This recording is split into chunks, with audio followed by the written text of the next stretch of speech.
procéder à la cérémonie officielle d'ouverture de ce colloque international en hommage au professeur Ibrahima Thioub. Il nous a toujours ouvert son cœur et les portes de son bureau et celles de sa maison.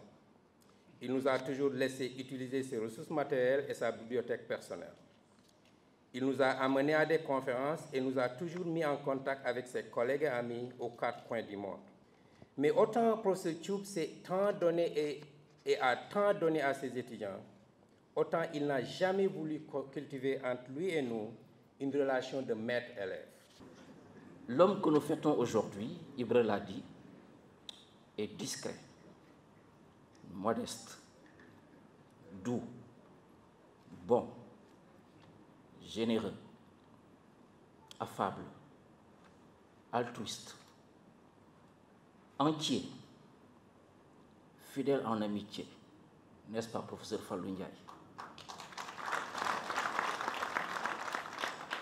Exigeant sur lui-même au prix de sa santé et, of course, sur les autres, en particulier sur ses disciples. Dans la discrétion la plus totale, il a su, en puisant dans ses économies, en faisant jouer ses nombreuses relations, jusque dans les cercles des pouvoirs présidentiels et royaux, pour apaiser des cœurs, soutenir des malades et des indigents, rapatrier à la terre natale des corps de défunts, anticiper sur des problèmes, aplanir des difficultés, résoudre des crises, tout en veillant scrupuleusement à rester dans les limites légales de ses prérogatives et fonctions. Monsieur le recteur, chers professeurs, la faculté des lettres et sciences humaines est fière et honorée d'avoir pu vous compter parmi les membres de son corps professoral. Enseignant-chercheur depuis plus de 3 décennies, vous avez participé au rayonnement du département d'histoire, ce partant de la faculté des lettres et sciences humaines, en contribuant à la formation d'étudiants du Sénégal, d'Afrique et d'ailleurs, rendant possible la vulgarisation des études africaines sur des questions d'actualité telles que l'esclavage. Quoi lui dire aujourd'hui alors? Djeriyef, Djarama, Djokondial, professeur, au nom de tous les enseignants-chercheurs de la faculté des lettres et sciences humaines, au nom de tout le personnel administratif, technique et de service qui l'invitait régulièrement à ses activités sociales, et enfin, au nom de tous les étudiants. Ibrahima Thioub a un sens éthique et professionnel rarement égalé. Notre société a des sujets tabous que Ibrahima Thioub a abordés avec courage et lucidité.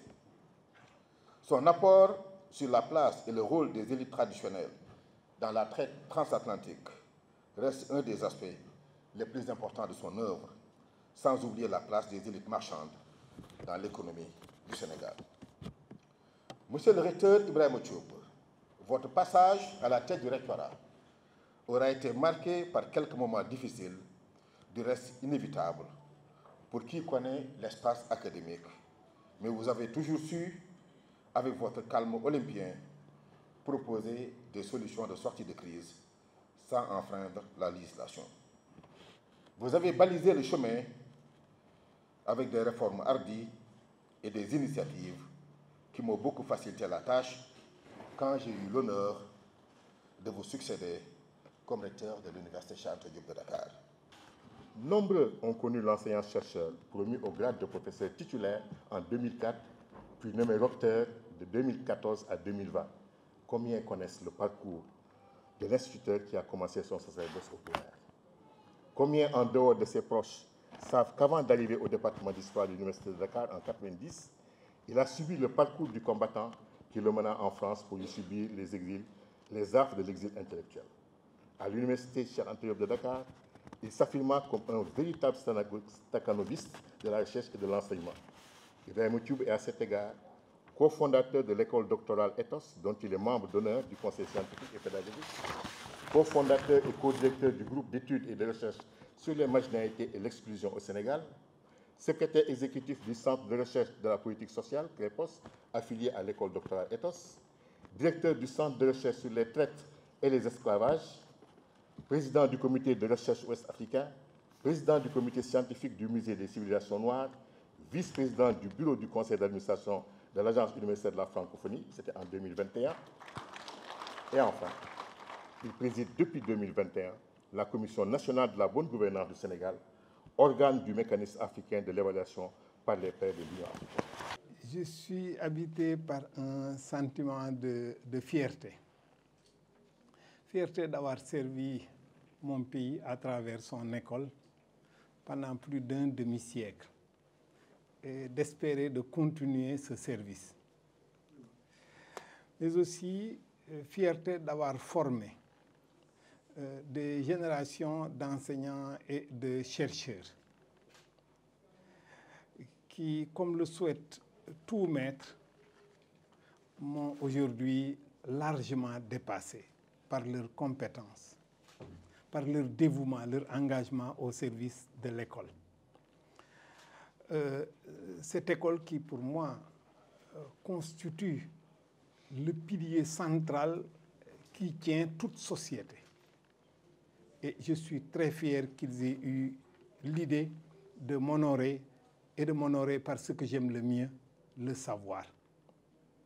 Je voudrais prier Allah subhanahu wa ta'ala de leur donner longue vie, puisque s'ils ont la vie et la santé, j'en suis absolument sûr, ils accompliront plus que moi.